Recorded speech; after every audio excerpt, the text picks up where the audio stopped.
시간에는 이제 퓨전 요리를 배운다고 그랬어요. 퓨전 요리. 우리가 이 x라는 어떤 집합이 있고, 여기에서 y라는 집합이 있어서 여기에서 1로 가는 함수를 우리가 f라고 놓은 거야. f라고 놓은 거야. 그래서 여기에서 x라는 것이 예를 들어서 여기에 y라는 어떤 원소가 있다라고 했을 때 이렇게 대응될 거라고. 그리고 대응된다. 얘가 1대1 대응이다. 라는 이런 조건이 만약에 붙어버린다면 우리는 뭘 생각할 수가 있다? 역방향을 생각해 줄 수가 있을 것이다. 역방향. 그걸 우린 기호로 뭐라고 부른다? F 인버스라고 이야기한다. F의 역함수. F의 역함수. 이런 관계를 얘기해 주는 거죠. 그런데 이제 이거를 이런 생각을 해보는 거야.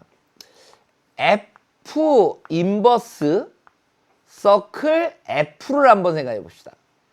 그러면 여기에 작용하는 원소는 지금 여기서 보면 X 아닙니까? 왜? X가 F의 작용을 먼저 받아서 갈 거니까. 그러면 얘를 정리해 준다면 F 인버스 얘가 FX가 되는 건데 잘 보시면 얘는 F 인버스의 뭐가 되는 거예요? Y가 돼버리겠지. Y가. 그럼 다시 한번 봐보세요. F 인버스 Y라는 걸 봐봐. 이 Y가 F 인버스 함수의 영향을 받아서 그 함수 값이 어디로 가고 있어? X로 가고 있다 이거지. 자, 주목할 만한 거는 뭐냐면 바로 여기에 X 넣어주면 X가 나와버린다라는 게 관건이야. 그래서 이렇게 합성을 시켰을 때 우리가 얘를 갖다가 항등함수라고 얘기하는 거야. 항등함수라고 얘기해. 이거 배웠죠? 항등함수라는 말. 뭐 1 넣어주면 1 나오고 2 넣어주면 2 나오고 3 넣어주면 3 나오고 4 넣어주면 4 나오고 X 넣어주면 X 나온다. 항등함수라는 걸 배웠잖아요. 항등함수. 이렇게 합성시켜버리면 항등함수가 돼버린다. 그래서 보통 이런 항등함수를 I라고 쓸 건데 정의역이 X인 거에서의 항등함수다. 이런 표현으로 우리가 바꿔 쓸 수가 있다고.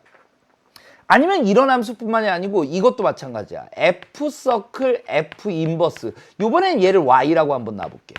예. 그럼 얘는 F의 F 인버스 Y를 얘기해 주는 거지. 근데 F 인버스 Y가 뭐라 그랬어? X, FX야. 그럼 FX가 뭐야? Y야. 잘 봐봐. 이것도. Y를 넣어주면 Y가 나와버리는 거야. 이게 항등함수라고. 그러니까 얘도 뭐가 되는 거야? 항등함수가 되는 거라고. 항등함수가. 뭐에서? 항등함수인데 공역 Y에서 항등함수다. 이런 기호로 쓸 수가 있다. 그냥 우리는 기억할 때 얘는 뭐가 되는 거야? 항등함수. X에 대해서 Y에 대해서 항등함수다. 이렇게만 여러분들이 기억을 해주셔도 되겠습니다. 가능하겠죠? 이런 모습으로 왔다 갔다 하는 모습을 보실 수가 있는 거야.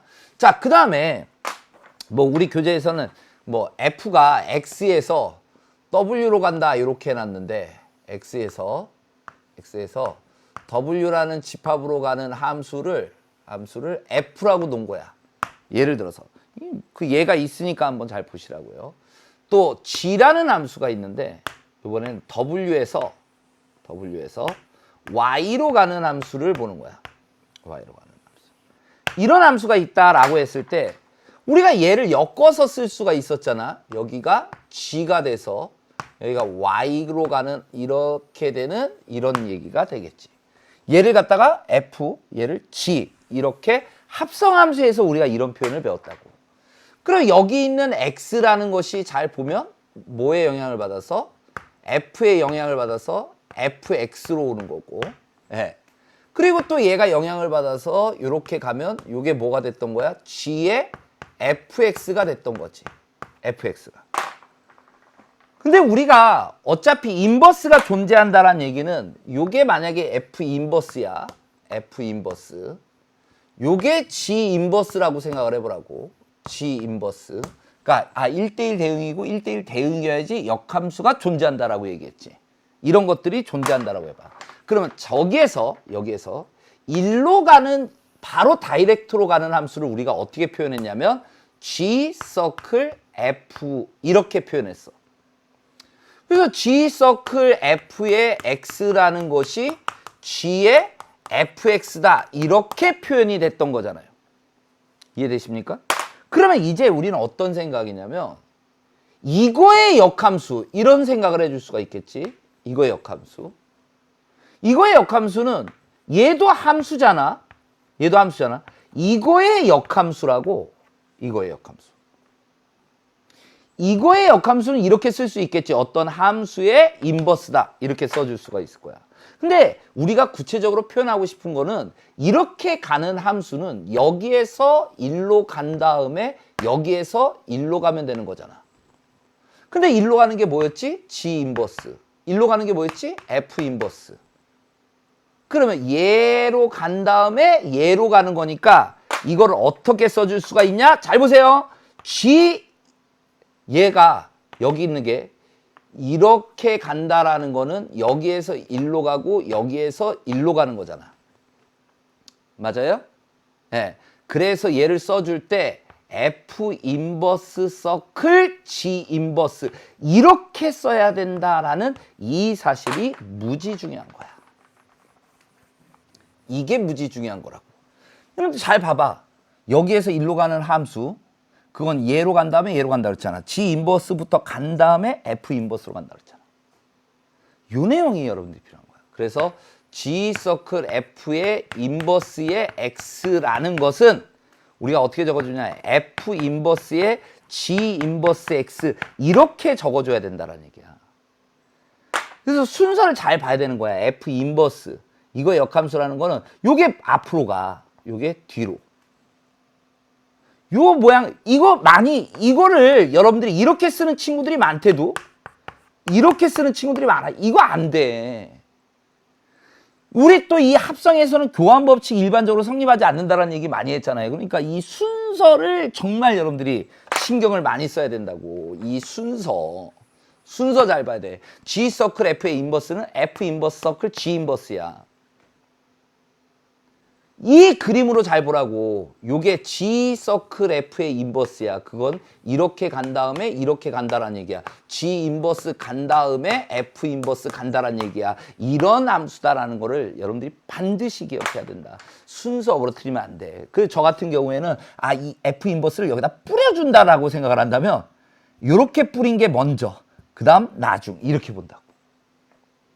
그 의미를 잘 해석해야 돼. 먼저 적었다고 해서 먼저 가는 게 아니야. 가까운 데에 붙어 가는 거지. 이거 간 다음에 이거 가는 거지. 그래서 이렇게 사용할 수 있다라는 것까지 여러분들이 꼭 좀 챙겨 주셔야 되겠다라는 얘기입니다. 함수에 대한 이야기를 해주고 있는 거고요. 예. 자, 그 다음에 뭐 저번 시간에 그 역함수 설명하면서 y는 fx라는 함수와 이거와 y는 f 인버스 x 역함수하고의 관계라고 한다면 어떤 관계가 있다? y는 x에 대해서 대칭이다라는 이야기를 해줬죠. 대칭이다. 그래, 예를 들어서 이런 거야. 여기 y는 x라는 이런 직선이 있었다라고 이야기를 해주면 어떤 함수가 만약에 이런 함수가 fx였어. 이런 함수가 f였다라고 하면 이거의 역함수는 이런 함수가 돼버린다라는 얘기지. 이런 함수가. 이게 f의 인버스 이런 이야기를 해주는 겁니다. 자, 그런데 간혹가다 이걸 여러분들이 참고해 주셔야 되는데 어떤 이야기를 하냐면 y는 fx와 y는 f 인버스 x와의 교점에 대한 이야기를 해. 교점. 이거에 대한 교점에 대한 이야기를 한다고. 지금 여기서 보면 교점이 얘와 빨간색과 노란색의 교점은 요게 나오는 거지. 빨간색과 노란색의 교점은 이게 나오는 거지. 그런데 때로는 이거를 y는 fx와 y는 x와의 교점으로 생각할 때도 있어. 뭐도 있어? 때도 있어. 반드시 그런 건 아니야. 하지만 대부분 이걸로 생각해도 지장 없는 문제로 등장한다고. 지금 잘 보시면 fx라는 게 있어. 그거하고 y는 x하고의 교점을 보나 얘하고의 교점을 보나 전혀 지장은 없다고. 그래서 이 책에서는 이런 관계를 얘하고의 교점은 얘하고의 교점으로 해석해 주면 된다. 이게 얘랑 동치가 아니다라는 거를 갖다가 설명해 주려고 그런 말을 하고 있는 거야. 왜 그러냐면 예를 들어서 y는 x라는 게 이렇게 있어요. y는 x가. 근데 만약에 이런 함수가 있었다라고 해봐. 이런 게 이제 여러분들 다항함수 같은 거 3차 함수를 배우면 이게 3차 함수의 형태 중에 하나야. 근데 그걸 대칭시켜버리면 얘에 대칭시켜보면 이런 그림이 된다고. 이런 그림이. 그러면 F와 F 인버스의 교점은 여기와 여기가 나타나죠. 이 F와 F 인버스하고의 교점은 이런데 이 F와 Y는 X하고의 교점은 얘밖에 안 나타나지는 거야. 근데 사실 이런 관련된 문제를 낼 경우는 시험 문제에 나오는 사례는 거의 드뭅니다. 그러니까 보통 일반적으로는 fx와 f 인버스 x, fx 그래프는 알 거야. 그럼 y는 x하고의 교점을 딱 여러분들이 보시더라도 f 인버스 x하고의 교점이라는 건 여러분들이 상상할 수 있다는 얘기지. 그래서 이렇게 교점을 찾을 때 때로는 얘를 이용할 수도 있다. 할 수도 있다가 중요한 거야. 한다가 아니야. 할 수도 있는 거야. 그리고 또 교육과정의 어떤 흐름상 이걸로 문제가 해결되게끔 출제를 해주는 사례가 많다라는 얘기지. 그래서 이런 내용까지만 정리하면 일단 우리 함수에서 두 번째 챕터 그래서 합성함수와 역함수에 관련된 개념적인 설명은 다 끝나는 겁니다. 개념적인 설명은. 그래서 이런 내용을 잘 정리해 두시고 그리고 문제 연습을 통해서 그런 개념을 한번 또 이해해 보는 거죠. 얼마나